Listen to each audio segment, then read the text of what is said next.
In this video, we'll learn how to be accountable. There comes a certain time in your life when you realize that now you are accountable for everything you do. The idea is quite daunting, as accountability is needed in all spheres of life. In some situations, you have to be accountable for yourself alone, while in others, you're accountable for others as well. Take responsibility. The first step of being accountable is to take responsibility. Now, it might be a personal responsibility or one that affects others around you. For instance, if you're the head of a family, you have to be accountable to them too. Or if you're leading an excursion tour, you have to be accountable to your tour group. Remember this, with great power comes great responsibility. So take full responsibility of your actions and don't make excuses if something goes wrong. You need to realize that you're in charge and it's only you who's accountable. So take the responsibility of your action and theirs too. It's easy to throw someone else under the bus for anything that goes wrong, but the mature thing to do is to take responsibility rather than make excuses. If the tour didn't reach its destination on time, are you going to blame someone from the group for not coming on time, or are you going to take responsibility for not making the instructions clear enough? The choice is up to you.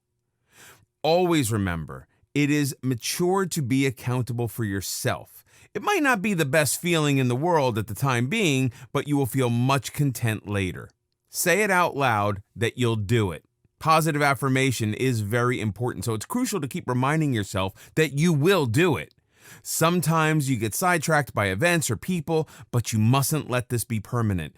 You're also accountable to yourself for your mission or goal in life. You have to determine what you want to do or achieve in life. Ask yourself what you're good at or what you like. Base your goals and long-term plans on your capabilities, desires, and strengths. Make a mission statement for yourself. Write it down somewhere so that you can read it every day. Many people have inspirational quotes on their walls or phone screen so that they look at them every day. In this way, they get inspired every day, even on ones that are not so good. But if you're someone with a knack for writing, write down your goals. Make sure to write it in a place where you can see it every day. If it stares you in the face, you can't run away from it. Or if you have supportive peers, get feedback from them. Ask them if you're doing things right or if you need to improve. This will help remind you that you need to do better. Also, it will give you an insight into how others perceive your efforts. If you're in a workplace, your subordinates can also tell you how well you're doing. If the feedback is positive, it'll motivate you to do even better and have a sense of accomplishment. And if the feedback's not positive, you can use it to improve performance, as you're the one who will eventually be accountable. Either way, feedback can do wonders, if only to hold yourself accountable. Be honest. Just as accountability is important, so is honesty. It's very important to be honest about the results. When you're working alone or in a team, you have to stay honest about the outcome of your efforts. Success only becomes possible when you own up to your mistakes. While they can be cumbersome, mistakes are also valuable learning opportunities.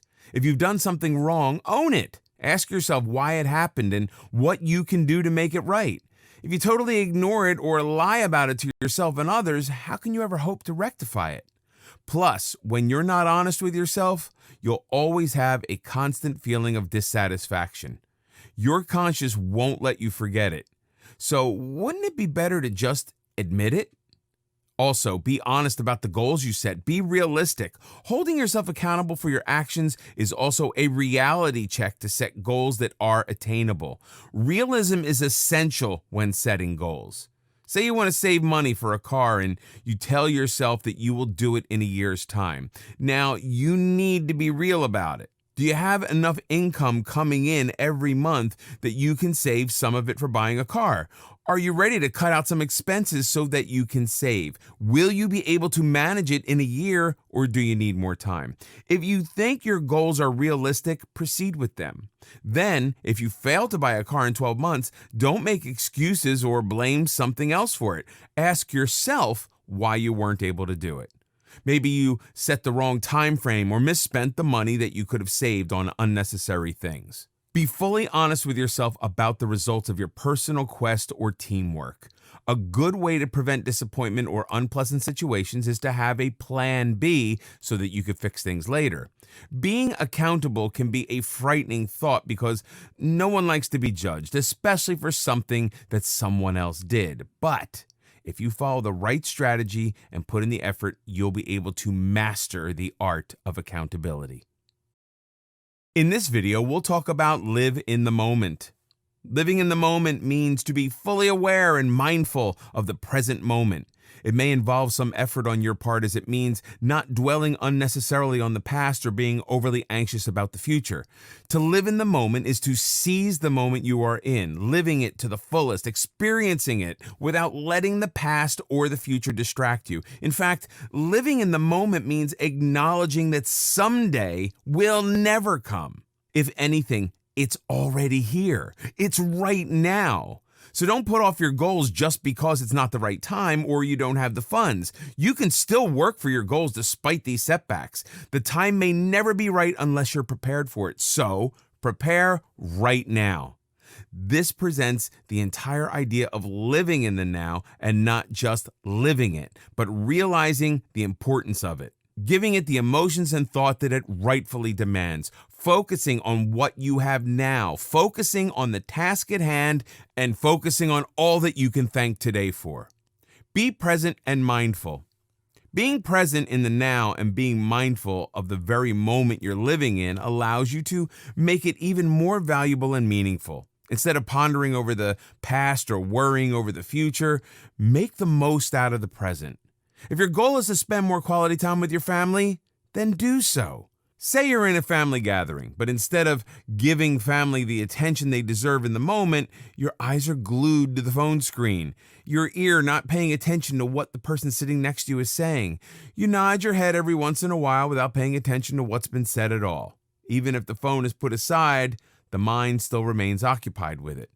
The precious few hours you finally spare for the family time all go to waste, and you have no clue when you'll be able to spare some time for them again. Instead, seize the moment, live it, and be mindful of it. Make the most out of opportunity at hand, not letting distractions take away what you have now. Feel the moment and embrace it. Unless you learn to be present and mindful of the moment, you won't be able to give it all your best. A first date, a late night call with your best friend, a walk with your dad. We do it all, but we don't give it our all. We're incomplete when all these moments slip through our fingers. Just because we were too busy being in so many places, states, and moments in time to be actually present. We were too distracted to be present in the moment as a whole. Meditate. If you find yourself caving into distractions easily, consider meditation. Meditation can be very helpful in learning how to live in the moment. It's a practice that helps find inner peace and acceptance, both of which are essential for being mindful of the present moment. It's also a great way to relax so that you're able to let go of all the stress, anxiety, and thoughts of the past or future that haunt you. Unless you're truly relaxed, there is no living in the moment because the present gets overshadowed by the past or the future. Meditation techniques are preferably practiced in a serene, calm, natural environment. Think of times or places like early morning near a lake or in a field where there are no beeping phones, no honking cars, just the consistent melodic sound of water and the birds chirping. Meditation would require you to focus on these, slowly tugging away at all the thoughts that had occupied your mind. It teaches you to live that very moment to the fullest, to be able to sense and appreciate it fully. Even breathing during meditation has a significant effect. Deep and relaxing breaths help you feel like you are taking in positive energy and getting rid of negativity burdening your mind. With a couple of deep breaths, you can feel the relaxation and peace take you over, so you're able to enjoy these moments of peaceful solitude. Making a daily habit of meditation will help you stay calm and focused on the present moments throughout the day. Practice gratitude. Gratitude and living in the moment go hand in hand. Without living in the moment, you can't be grateful for the little things that make life worth living. A witty answer, a hilarious joke, that first bite of a delicious steak, the patter of rain against your window, the giggle of your child when he sees you. If you're not mentally present and mindful of these little things that make every moment of life precious, you can never be grateful. How can you know the worth and value of these things if you're too lost in the past or worries of the future to live such moments? When you live in the now, you experience each moment completely and you learn to appreciate it. Be happy with what you have now, with the contentment that where you are, who you are with, what you are doing is everything. The realization that what is in your hands right now is the best, without thinking, hey, it would be better if, or this is good, but learn to be grateful of what you have without any ifs or buts. Don't waste away what you have by thinking of something you once had and lost, or by wishing of something you may never have. Be grateful of what your now comprises of. Constantly letting the past distract you keeps you tied to it, keeps you from making the most of the present, and constantly thinking of the future, of what could be, what could have been. All of these thoughts do not change what has happened and can't help you decide what happens in the future. What has already been and what will be are not in your control. But it is in your control to live in the moment, to enjoy the present, to live every moment in a way that makes it count. Measuring your success by what you have now is so much more than imagining what could have been or could be.